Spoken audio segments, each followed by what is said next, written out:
Hello everybody. So your SSC JEE prelims is over. I hope आपने अपना best दिया होगा इस एग्ज़ाम में। हार जीत लगी रहती है, लेकिन आपने एक वॉरियर की तरह इस एग्ज़ाम को फेस किया होगा बिल्कुल कॉन्फिडेंस के साथ। जितना आपने पढ़ा होगा उसको आपने अप्लाई करने की कोशिश की होगी, अपना पूरा 100% दिया होगा। मैं एटलीस्ट इतना तो आप लोगों से एक्सपेक्ट करता हूँ। तो ये बहुत सारे एग्ज़ाम्स में से एक एग्ज़ाम था जो कि आपने दे दिया। आपकी जो मेहनत है वो कभी भी वेस्ट नहीं जाती। आपने अपनी बहुत मेहनत की। किसी का एग्ज़ाम ऐसा हुआ होगा कि जो उसने पढ़ा था उससे थोड़ा अलग आ गया, पूरा कवर नहीं किया था सिलेबस, तो हो सकता है उस बच्चे को ऐसा लग रहा हो कि उसका एग्ज़ाम ख़राब हो गया। कई बार लक भी साथ दे देता है और चीज़ें वो आ जाती हैं जो हमने पढ़ी होती हैं, तो कई बार लक भी मैटर कर जाता है काफ़ी। लेकिन जैसा कि मैंने कहा कि ये एक एग्ज़ाम है बहुत सारे एग्ज़ाम्स में से जो आपको देना है। अल्टीमेटली जब तक आपके हाथ में आपका जॉइनिंग लेटर नहीं आ जाता है, तब तक आपका कोई भी एग्ज़ाम कितना अच्छे से अच्छा भी हो गया है, आपको मेहनत करनी नहीं छोड़नी है। आपको कॉन्फिडेंस में रहना है, ओवर कॉन्फिडेंस में नहीं आना है। आपको निरंतर प्रयास करते रहना है, पढ़ाई करते रहना है जब तक जॉइनिंग लेटर हाथ में नहीं आ जाए। तो इसलिए अब आपको कल से 12 अक्टूबर से अपनी पढ़ाई फिर से स्टार्ट कर देनी है। कई लोगों को महसूस हो गया होगा कि उनका सिलेक्शन हो रहा है क्या, वो मेंस लिखने जा रहे हैं क्या। कई लोगों को बिल्कुल 100% आइडिया हो गया होगा इस चीज़ का कि उनका शायद सिलेक्शन ना हो, और कई लोग बीच में होंगे, उनको आइडिया नहीं होगा इस बात का कि सिलेक्शन हो रहा है या नहीं हो रहा है। तो ये 3 केस बनते हैं। अब 3 केस में आपको क्या क्या करना है? तीनों केस में आपको सेम एक ही चीज़ करनी है, पढ़ाई करनी है, सिर्फ पढ़ाई करनी है। और पढ़ाई आपको तीनों ही केस में अब कॉन्सेप्चुअल पढ़ना है। रीज़न इसका यह है कि जिनका सिलेक्शन नहीं होने जा रहा है उनको अभी 1 साल अभी मिलेगा एसएससी जेई के लिए, या फिर कोई और एग्ज़ाम आने के लिए भी अच्छा खासा टाइम होगा अभी। तो अब आपको कॉन्सेप्चुअल बेसिस पे पढ़ना है, क्योंकि अब जो एग्ज़ाम आ रहे हैं काफ़ी कॉन्सेप्ट बेसिस पे आ रहे हैं, तो आपको अपने कॉन्सेप्ट बढ़िया करने पड़ेंगे। दूसरा, जिनको लग रहा है कि उनका सिलेक्शन हो जाएगा, अब जो मेंस आने वाला है मेरे अकॉर्डिंग काफ़ी कॉन्सेप्चुअल होगा, फैक्ट बेस बहुत कम होगा, कॉन्सेप्चुअल ही होने वाला है। थोड़ा अच्छे लेवल का एग्ज़ाम ये होगा। ऐसा नहीं होगा कि गेट वाले क्वेश्चन आ जाएंगे। हाँ, गेट वाले क्वेश्चन आ सकते हैं, लेकिन गेट के जैसा लेवल नहीं हो सकता एसएससी जेई के मेंस का। लेकिन कॉन्सेप्चुअल क्वेश्चन हो सकते हैं, ईएससी मेंस जैसे क्वेश्चन, वो सॉरी ईएससी जैसे प्रीलिम्स जैसे क्वेश्चन हो सकते हैं इसके अंदर। तो आपको अपने कॉन्सेप्ट्स को शार्प करना पड़ेगा, ठीक है। इसके लिए आपको नोट्स पे वापस से जाना पड़ेगा, नोट्स के थ्रू पढ़ना पड़ेगा, क्योंकि इसका कोई पीवाईक्यू अवेलेबल नहीं है। तो मैं आपको बताऊंगा किस तरह से आपको चीज़ें करनी है। और जो बच्चे बीच में हैं, तो दोनों ही केस में जब कॉन्सेप्ट पढ़ने हैं तो आपको भी कॉन्सेप्ट पढ़ने हैं। अल्टीमेटली 12 अक्टूबर से आपकी पढ़ाई स्टार्ट हो जानी चाहिए। अब कुछ बच्चे ऐसे भी हैं जिनका डीडीए जेई का एग्ज़ाम है 17, 18, 19 को। तो पहले मैं इन बच्चों के लिए 4 टास्क बना रहा हूँ, 12, 13, 14 और 15 तारीख के लिए, क्योंकि 16 तारीख लगभग ट्रैवल में निकल जाएगी और 17, 18, 19 को आपको एग्ज़ाम है। तो इसलिए मैं ये 4 टास्क बना रहा हूँ, प्लस 15 और 16 तारीख को मेरे इंटरव्यू हैं आईआईटी कानपुर में, यूपी पीसीएल और यूपी आरवीएनएल का। तो मैं थोड़ा बिजी भी रहूँगा इसमें, लेकिन डीडीए जेई के मैं थोड़े टास्क पहले से ही बना के रख लूँगा, तो मैं 15 तारीख को टास्क बना दूँगा। अल्टीमेटली जो एसएससी जेई की पूरी स्ट्रेटजी होगी वो मैं 19 तारीख को बना सकता हूँ अच्छे से। लेकिन हाँ, अभी इन दिनों में मैं आपको कुछ टास्क देता रहूँगा, ताकि अभी आप एग्ज़ाम से निकल के आए हो तो थोड़ी लेज़ीनेस शायद आ गई होगी आपके अंदर। तो इसलिए थोड़ा थोड़ा मैं आपको बूस्ट करने के लिए बहुत लाइट टास्क मैं आपको दूंगा करने के लिए। उसके बाद 19 तारीख को मैं एक प्रॉपर स्ट्रेटजी बनाऊंगा आप लोगों के लिए, फिर आप उसको फॉलो करते हुए चलना। बाकी अभी मैं डीडीए जेई का टास्क आपको दे देता हूँ, साथ में जो मेंस की तैयारी करना चाहते हैं या फिर जो शुरू से भी स्टार्ट करना चाहते हैं अगले साल के लिए, दोनों को सेम चीज़ फॉलो करनी है। और उसके लिए मैं थोड़ा थोड़ा आपको आज से ही बताना स्टार्ट कर दूंगा। बाकी daily guidance program for SSC JE mains वो मैं 19 तारीख के बाद स्टार्ट करूंगा। ठीक है, तो अभी डीडीए जेई का मैं टास्क दे देता हूँ आपको, और एसएससी जेई मेंस वाले बच्चों के लिए या फिर जो अलग बच्चे भी हैं जिनको लग रहा है वो अगले साल पेपर देंगे, उनके लिए भी मैं एक शॉर्ट टास्क मैं आपको दे देता हूँ। तो स्टार्ट करते हैं आपके आज के टास्क से। तो इन टास्क को कंप्लीट करने के लिए आपको टेस्ट सीरीज़ लगेगी, टेक्स्ट बुक टेस्ट सीरीज़, मैं वहीं से आपको टास्क दूंगा और आपको वहीं से ही फॉलो करना है। तो टेक्स्ट बुक की test series DDA JE civil को आपको फॉलो करना है, वहीं से मैं आपको टास्क दूंगा। अगर आपने टेक्स्ट बुक की टेस्ट सीरीज़ नहीं खरीद रखी है तो उसको आप परचेज़ कर लो, 1 साल का लगभग 300 के आसपास पड़ता है। बाकी और डिस्काउंट आपको चाहिए तो NEFWB7 ये कोड आप यूज़ कर देना, तो 10% का आपको डिस्काउंट मिल जाएगा। कोड अगर जो वैलिड ना दिखाए तो नीचे लिंक दिया है उस पर क्लिक करोगे तो ये कोड अप्लाई हो जाएगा अपने आप, और 10% का आपको डिस्काउंट मिल जाएगा। वैसे भी बहुत सस्ती है तो और सस्ती आपको मिल जाएगी। तो ये टेक्स्ट बुक की टेस्ट सीरीज़ खरीद लेना, उसके बाद प्रो वाला वर्जन ही खरीदना, उसके अंदर ही PYQ आपको मिलेंगे। और आपको आ जाना है DDA जेई की सिविल की टेस्ट सीरीज़ में। अब आपके पास सिर्फ 4 दिन बचेंगे, बाद में आप उसको ही फॉलो करते रहना आगे, लेकिन मैं सिर्फ 4 टास्क आपको दूंगा करने के लिए। इन 4 टास्क में मेरा एम रहेगा, पहला कि आपके सारे के सारे मैं PYQ आपको करवा दूं। दूसरा, जो कुछ सेक्शनल टेस्ट हैं उनको मैं आपको टास्क की तरह दूं और वो आप कंप्लीट कर लो। ये 2 मेरे मेन एम रहेंगे। अगर आप इतना भी कर लोगे तो इन 4 दिन को आप बहुत एफिशिएंटली, बहुत अच्छे से यूटिलाइज़ कर पाओगे, क्योंकि अभी आप एसएससी जेई का एग्ज़ाम दे के आए हो और बहुत आपने तैयारी की होगी इसके लिए। और एग्ज़ाम ऐसे तैयारी करके एग्ज़ाम देते हैं तो काफ़ी थक जाते हैं हम लोग, और उसके 3-4 दिन तो ऐसे ही वेस्ट हो जाते हैं।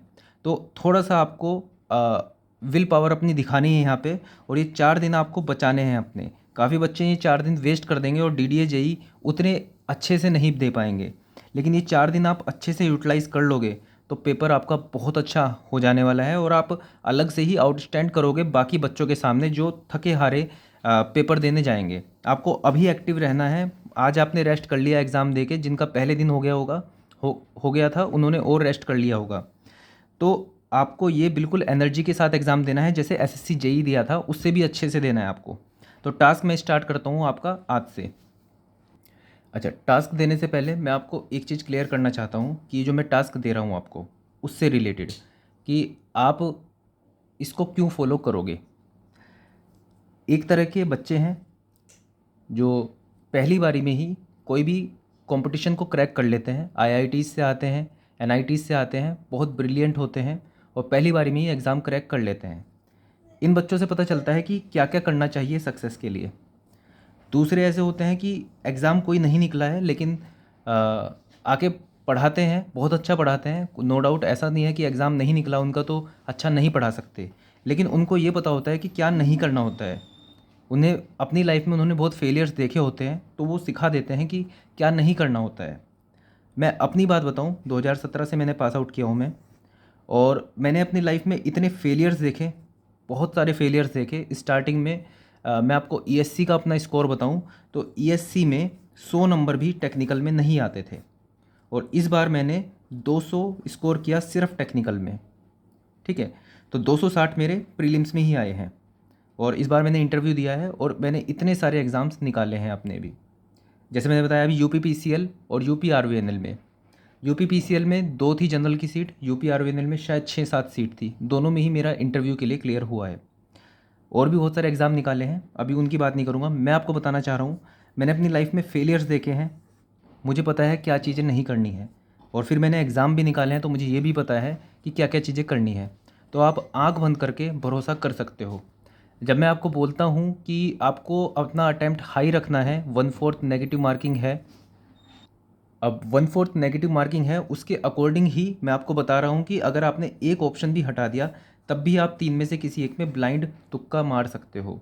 ये जो चीज़ें मैं बता रहा हूँ, अपने फेलियर्स और सक्सेस, मुझे पता है क्या नहीं करना है और क्या करना है, कैसे सक्सेस मिलेगी, अपने एक्सपीरियंस के बेसिस पे मैं आपको बता रहा हूँ। तो फॉलो कर सकते हो आप चीज़ों को।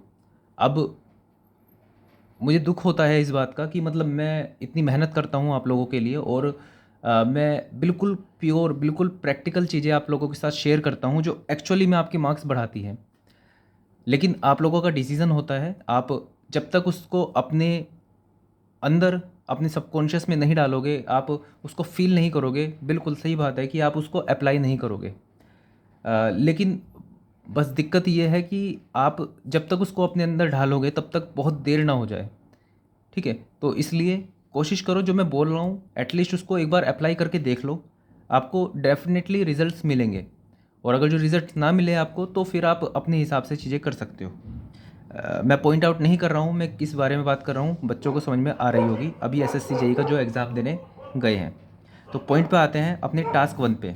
मैं चाहता हूँ कि आपके सारे पीवाईक्यू कंप्लीट होने चाहिए। मैं चाहता हूँ कि सेक्शनल टेस्ट भी आपके काफ़ी हद तक कंप्लीट हो जाए, क्योंकि 4 दिन में आप वैसे भी ऐसे ही निकल जाएगा। तो जो मैं आपको टास्क दूंगा एटलीस्ट वो कर लेना, चीज़ें क्लियर हो जाएंगी। स्टार्ट करते हैं आज के टास्क 1 से। तो आपको क्या क्या करना है, आप टेक्स्ट बुक टेस्ट सीरीज़ में जाओगे, डीडीए जेई की सिविल की टेस्ट सीरीज़ में, उसमें आप पीवाईक्यूज़ पे आओगे। तो उसमें आपको 1 अप्रैल 2023 का शिफ्ट 1 का ऑफिशियल पेपर, 23 अप्रैल 2018 का शिफ्ट 1 का ऑफिशियल पेपर और 24 अप्रैल 2018 का शिफ्ट 1 का ऑफिशियल पेपर, ये तीनों एज अ टेक्निकल पैकेज करने हैं। टेक्निकल पैकेज का मतलब आपको इस पेपर को ओपन करना है और सीधा सबमिट कर देना है। मतलब आपको इसको एक मॉक टेस्ट की तरह नहीं देना है, सबमिट करना है। फिर पहले क्वेश्चन पे आना है टेक्निकल के, पहले 1 से लेके 80 टेक्निकल के क्वेश्चन देखने हैं। ठीक है, और उनको खुद से करने की कोशिश करनी है। अभी आप एसएससी जेई का एग्ज़ाम दे के आए हो, मतलब आपने अच्छे खासे चीज़ें पढ़ी हुई हैं। तो ऐसा नहीं कि आपको जीरो से स्टार्ट करना है। तो 1 से लेके 80 टेक्निकल आपको अटैम्प्ट करने हैं। पहला क्वेश्चन देखना है, पहला क्वेश्चन करने की कोशिश करना है, हो जाएगा, क्योंकि थोड़े लेवल कम ही होंगे एसएससी जेई के कंपैरिजन में जो आप एग्ज़ाम दे के आए हो। ठीक है, नहीं आएगा तो शॉर्ट नोट्स में से देखना है, नहीं तो उसको करते हुए चलना है। नहीं आएगा तो बाकी आपको उसकी थ्योरी भी देखनी है और अपने शॉर्ट नोट्स में ऐड ऑन कर लेनी है। ऐसे ये 80 क्वेश्चन करने हैं आपको। ये आपको पेपर नया लग सकता है, लेकिन 23 अप्रैल 2018 की शिफ्ट 1 और 24 अप्रैल की शिफ्ट 1, ये दोनों आपको नए नहीं लगेंगे, क्योंकि आपने जब ये एग्ज़ाम अटैम्प्ट किया होगा पिछले वाला डीडीए जेई, तो ये 2 पेपर आप पहले से ही कर चुके होंगे। तो इसमें आपको टाइम नहीं लगेगा, इसमें आपको फिर भी टाइम लग सकता है। तो ये दोनों के टेक्निकल तो बड़ी जल्दी हो जाएंगे आपके। इसके अलावा जो आपके जीके हैं, जीके आप सिर्फ 2023 वाला करोगे तो ज़्यादा बेटर रहेगा। 2018 का जीके करना उतना ज़्यादा खास नहीं रहेगा। या फिर आप स्टैटिक पार्ट कर सकते हो, 10 क्वेश्चन है, एक बार देख लेना 10 के 10, कोई दिक्कत नहीं वाली बात नहीं है। अब बचे आपके एप्टीट्यूड, रीजनिंग और इंग्लिश। आपको तीनों पेपर जो हैं इनके एप्टीट्यूड, रीजनिंग और इंग्लिश तीनों को ही एज अ टेस्ट ही अप्लाई, मतलब टेस्ट तो आप नहीं दे पाओगे। तो आपको क्या करना है, 10 क्वेश्चन आपको एप्टीट्यूड के स्टार्ट करने हैं और खुद से सोल्व करने हैं 10 के 10 क्वेश्चन, और चेक करना है कि कितने क्वेश्चन आप कर पा रहे हो। अब कोई टाइप के क्वेश्चन आप नहीं कर पा रहे हो तो उसको आप अलग से प्रैक्टिस करोगे। जैसे work and time and work वाले क्वेश्चन नहीं कर पा रहे हो तो इसको आप अलग से प्रैक्टिस करोगे सेक्शनल टेस्ट में जाके। आप स्पीड वाले क्वेश्चन नहीं कर पा रहे हो तो सेक्शनल टेस्ट में अलग से जाके प्रैक्टिस करोगे। तो इस तरह से 10 question aptitude, 10 question aptitude, 10 question aptitude, तो 30 क्वेश्चन एप्टीट्यूड के आपके यहाँ पे हो जाएंगे। ऐसे ही 30 क्वेश्चन रीजनिंग के आपके यहाँ पे हो जाएंगे और 30 क्वेश्चन इंग्लिश के।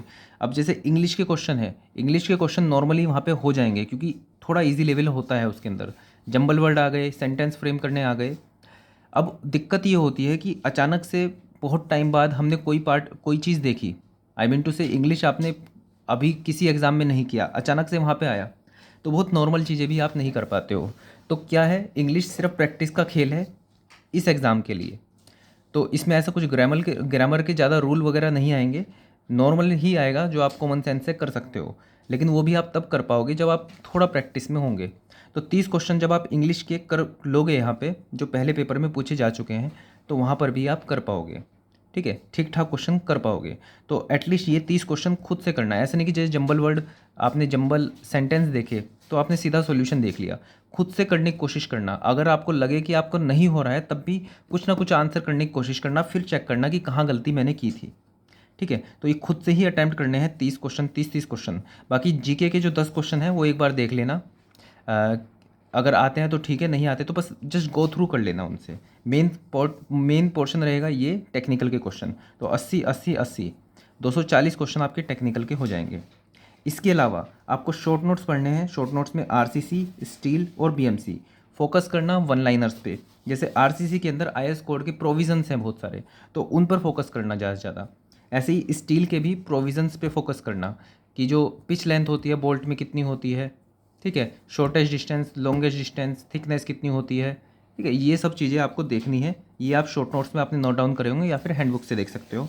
प्लस बीएमसी को भी आपको देखना है। देखने में बहुत ज़्यादा लग सकता है, लेकिन जो इसका रिवॉर्ड है वो भी बहुत बड़ा है। तो बहुत बड़े रिवॉर्ड को लेने के लिए बहुत बड़ा काम तो करना पड़ेगा। अब आते हैं एसएससी जेई की जो मेंस की तैयारी कर रहे हैं। तो जैसे मैंने आपको बताया, आपके लिए एक फुल प्रूफ प्लान मैं आपके लिए बनाऊंगा मेंस के लिए। अभी आपको यहीं से काम चलाना पड़ेगा। तो अगर आपका डीडीए जेई का एग्ज़ाम नहीं है तो आपको क्या करना है, आपको इन तीनों को, आरसीसी, स्टील और बीएमसी को एक बार ठीक ठाक से शॉर्ट नोट से और बुक से रिवाइज करना, शॉर्ट नोट से और अपनी हैंडबुक से रिवाइज करना।